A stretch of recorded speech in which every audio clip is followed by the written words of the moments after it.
rehearsals as well, I can't keep running in circles and keep forgetting my opening line. See, I know how this ends. It ends with the title, Uncertainty as the Fuel for Creativity. But my proclivity to figure out the end before I begin leaves me with the sin of not knowing how to begin with it in the first place. This has been happening since school, ever since I studied the Pythagoras theorem. In a right angle triangle, the square of the hypotenuse is equal to the sum of the squares of its adjacent sides. A square plus b square is equal to h square. 3, 4, 5, 7, 24, 25, 5, 12, 13. That is all I've ever been taught. The teacher would repeat and on cue outjot down each line, each word, each arithmetic sign. Theorems were the only reason I wouldn't whine, because for the first time in a long time, mathematics felt fine. I already knew the answer I had to find. Boxed inside a pattern of repetition, all wrapped up together as a derivation. Exploration was never on the cards for us. And seriously, did I look like a kid? What had happened with Pythagoras? Did he cut out the triangles and put it back together and figure this out? Or did he just smash together various shapes and then calculate the area? Or did he just write down multiple formulae and then figure out which one matches with the triangle? How did it matter if I already knew the end? Like the same way that I know the end right now. But this is not high school anymore, and this is definitely not a math exam. And right now my mind is this mental traffic jam of multiple scared me's running through my memories, trying to figure out the right beginning while I keep mumbling and I keep stalling. But this isn't fair on your part. I mean, it should have come with a warning. Even I don't believe this is happening. Guys, I know this is appalling, but can I just get the prompt for the first line? The line that I kept recalling, it just had 2 words. Good morning. Good morning. As awkward and stupid as that might have been, it was completely orchestrated and rehearsed, as you might have already guessed. Can't leave everything up to chance now, can we? But why can't we? What is it about uncertainty that makes us tremble in the face of it? What is it about our obsession to know everything for certain even before we begin with it in the first place? Don't we all love surprises? We all do. Especially when you open the door and see that your friends have thrown a surprise party for you. Or when you win the lucky draw. Or when chocolates fly at you right out of nowhere. We all love surprises, but not every time. Especially when you're heading back home on your bike and it starts raining and you don't have your rain gear and you receive an SMS saying that the examination results have been declared, and we all know how well you'd studied for that exam. By the way, you checked the SMS while it was raining, so now your phone's dead. Or at times when you're on stage speaking at a TEDx event, when all of a sudden we've never been trained to face uncertainty. Forget facing it, I believe we've never even registered the existence of it. We have always preferred when things have had a specific format associated with them. Because all the advice, all the wisdom, all the stories have stemmed right from it. I studied engineering and took up a job before diving headfirst into the art form that I loved the most, film, without really knowing much about the art form. See, that phrase in itself, art form, it is so loaded because it presupposes that art has a specific form of expression. And that is exactly the lens through which I began looking at filmmaking as well, until I realized that its very essence stemmed from uncertainty. Film editing was discovered by accident when a film reel jammed inside a camera while it was recording, giving rise to the first cut that completely changed the way we would tell stories forever. And that is exactly what I feel about spoken word as well, because it has evolved into multiple forms such as slam poetry, prose monologue, hip-hop, stand-up routines. It seems to have a creative freedom associated with it that allowed me to write poetry. That maybe wasn't exactly poetry. It was more of me steering wildly in this sea of words, trying to find something that would rhyme in time with the meter. Until I realized that spoken word did not necessarily have to rhyme. A forced rhyme was the worst crime, kinda like this line, which seems fine until you listen to this line 9 times and then begin to pine for a line that does not rhyme. Spoken word can also be a monologue, where I talk about beautiful incidents from my life that are poetically beautiful, painful, or even downright hilarious. Like the time back in school when my drawing skills were incomprehensible. No, not in an avant-garde or surreal kind of way. Maybe surreal. Because I ended up drawing a horse that looked like a frog, and I don't know how. But it's funny how that seemed to be the reason for choosing engineering over animation, when the latter seemed to be my vocation back when it was an up and rising career option. But an up and rising career option also meant not enough job security. Only to fast forward 10 years later and see myself write and direct 150 animated videos in a span of 18 months. But that's a completely different story. However, it made me realize an important truth that I would like to share with you. And it does help to have a little bit of a rhythm when I put it right through. So now I need your help and energy to do this. Because with spoken word, we're gonna do it like this.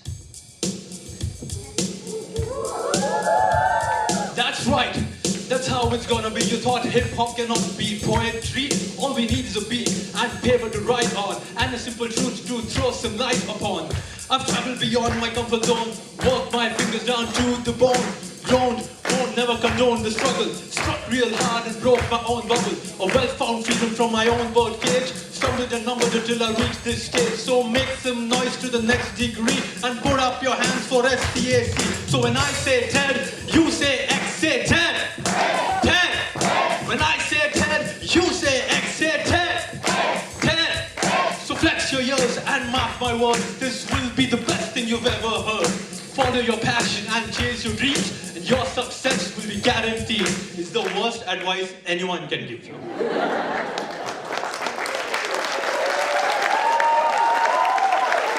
You cannot embrace uncertainty with a paradox. That the journey is uncertain, but the destination will always be success. No. Nothing is true, nothing is ever guaranteed.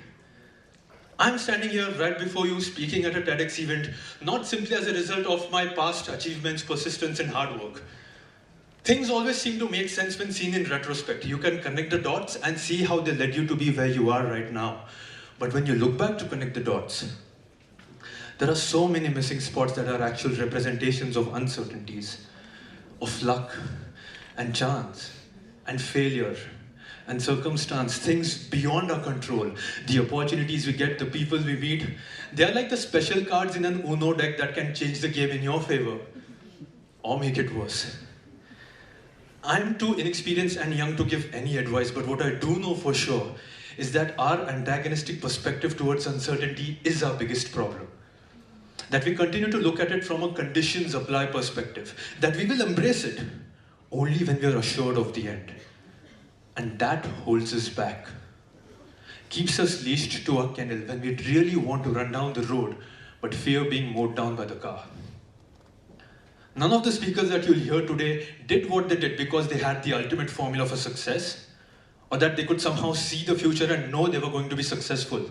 No. All we ever have is a vision and no guarantee of success. And that's the scariest part. But the sciences and arts have always emerged from uncertainty. They have been powered by uncertainty. They have thrived on uncertainty. Creativity has emerged when our minds have been brave enough to wander into the what-if zone, when nothing was true, nothing was ever defined. And through these explorations, through this wandering, have sometimes emerged experiences that have shaped the audience, or inventions that have shaped the humankind. And for that to happen, we need to start looking at uncertainty as a potential and not an obstacle. And it's difficult. Trust me, even I am struggling with uncertainty.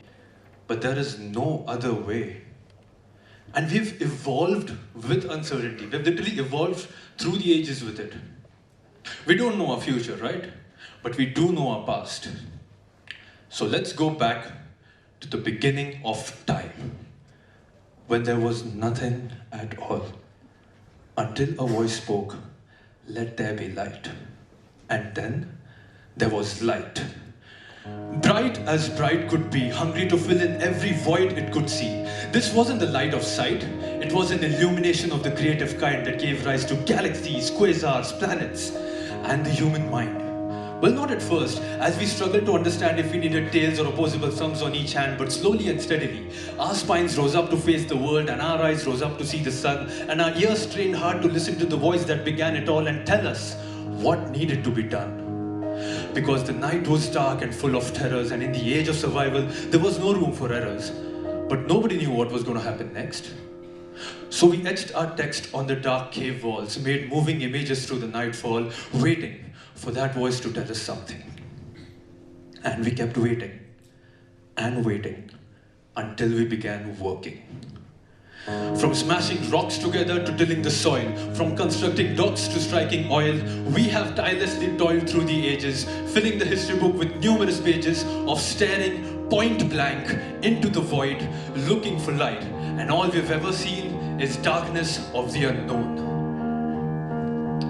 Our biggest inventions might be accidental discoveries, the most powerful revelations as unknown mysteries. History might have nothing to offer except for a series of stories presented as a buffet of chance and luck. But what we've forgotten is that chance and luck were not instances of fun. They were moments spent at the battlefront, looking above at the night sky, where stars would shine and comets would fly, and we would try really hard to listen to the voice that began it all.